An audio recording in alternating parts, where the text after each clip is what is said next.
Hey guys, it's Bruce from UBAD. Just wanted to go over some of the features of the PDB that is going to be packaged now with the Inversion-R v.2. It's a pretty cool PDB. Really sat down and really thought about how you could quickly change components when you're at the field. It'll still require a soldering iron, but most guys carry the butane ones with them anyways, so it shouldn't be too much of a trouble. Starting with the back of the board, we left the strap here. This strap is going to let you utilize a zip tie or a wrap strap so that you can hold down the battery terminal, which is located under the board. We'll go over that a little bit later. And then these two longer slits are so that you can have a Velcro strap. These pads here are going to be used on the underside. We'll get to those. Obviously, these are the 3 holes for the arms. What's really neat about this board is that these 3 spots here are all going to be for your motor. You're not going to really have to swap your motor wires around anymore if you're using BL Heli because of the built-in stuff that they've got now with Clean Flight being able to flash through it. And if you don't want to do that, we have other means for you to still access your ESCs once they're installed. Anyways, back to these. Once you've got your motors on here, what'll happen is you can see these traces kind of in the light. These traces will carry that signal to the bottom of the board to your ESC, so there's not going to be any more need to solder direct to your ESCs or run bullet connectors or anything like that. You're going to solder it straight to the PDB. Moving up to the front, you're going to have a slits here, which will be a bulkhead plate. This way it'll prevent your battery from sliding forward into the flight controller. You have your 4 holes for your flight controller. Now the Naze or the Ninja 32 is meant to be plugged into this. There's going to be some header pins that are enclosed in your package. Those header pins will get installed here. You'll install your pins on the Naze or the Ninja 32 and that'll plug right in. So it'll be a quick swap. If something happens to your flight controller, you can swap it over without a problem. These pads here for your transmit and receive for your telemetry, your buzzer and your VBAT, that'll all be traced up to this front area over here. Now the pad in the middle of it here is just a pass-through pad. We did this so that you can run programmable LEDs without having to worry about swinging a wire around the frame. So you'll just attach your programmable LED signal wire to the bottom side of the board. It'll transfer here, and then this is what will connect to your Ninja 32 so you can configure it in Clean Flight. Now the front of the board has a lot of components. It has your inductor, your capacitor for your LC filters. You have a voltage regulator to power your camera. You have a 5-volt BEC, so if you are running an ESC that is BEC-less, then you can utilize this for a 5-volt source.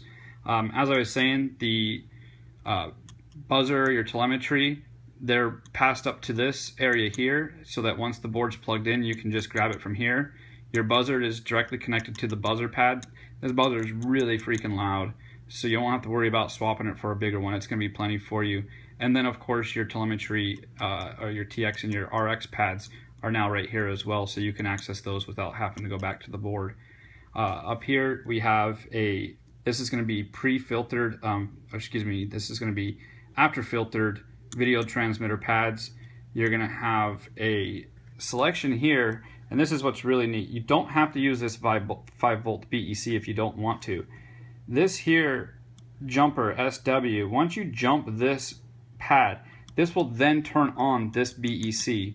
From there, you can select whether you want to use an ESC for your 5-volt source for your Ninja 32, or you can jump these 2 pads and that will then power your Ninja 32 off of the 5-volt BEC. So it's a really neat feature that we've put in there. So you don't have to have this on create and heat, or if you have an ESC that has a BEC, you can just jump that, turn on this BEC, grab some power from it, and then you can go ahead and power other components if you'd like.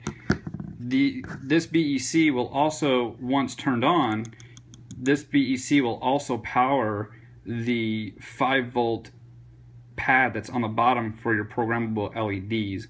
So this will be utilized in some aspect if you're going to run a 5-volt source to the bottom of the board.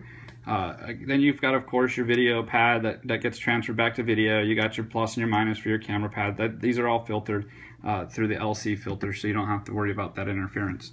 The front of the board obviously just has your basic camera plate area. Flipping it over to the other side, this is where some of the other stuff that's pretty cool starts to happen. On the back here, you'll see we've got the battery pads. So you'll put your wires here. Once you've got those soldered on, I would recommend wrapping a zip tie, or what we like to use is just a wrap strap. In this area, you wrap it around, hold those wires on so you don't pull off these terminals when you're using them. You've got an LED pad here, and you have an LED pad in the front. These LED pads, however, are VBAT pads. So if you're running a 3-cell or a 4-cell, this is going to be direct battery voltage. So you're going to want to make sure that whatever you're running off of these two pads, if they need to be regulated, then you'll want to make sure that you regulate those off of these pads.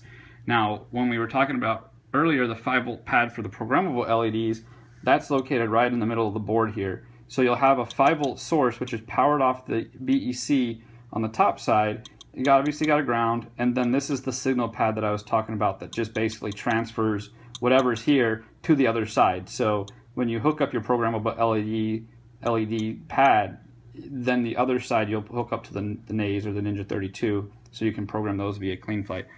Now, the cool thing is, like I was saying, is that the ESCs will never make contact with the motors directly. It's going to be all passed through trace. So in the back here, you'll have your ABC, just like you saw on the other side. It's upside down right now to how you're viewing it. But basically, A relates to the other side's A, B to the other side's B, C to the other side's C. That's going to be your 3 ESC wires. Over here, you're going to have your VBAT pads for your ESCs. And that's how the ESCs are going to get power from the battery. From there, you're going to have a series of pins that you can install, 90-degree pins you can solder direct to. I would recommend just running the pins. That way you can unplug your ESCs and plug them in really quick, and then you don't have to worry about another area to solder when you're in the field if you do have to change a failed ESC. But you'll have one of those in each of the positions for each of the ESCs. And then the front of the board, again, you have your LED. This is pretty much the features of the new PDB for the Inversion v.2. We think it's going to be a pretty good hit.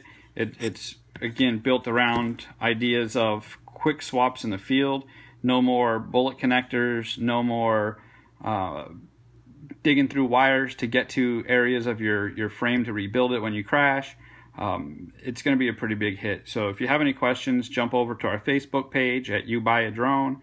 We have a page and a group. Be sure you join both of those. And you can also check us out at ubad.ninja. That's the actual top level URL is ubad.ninja, and that'll take you over to our website as well.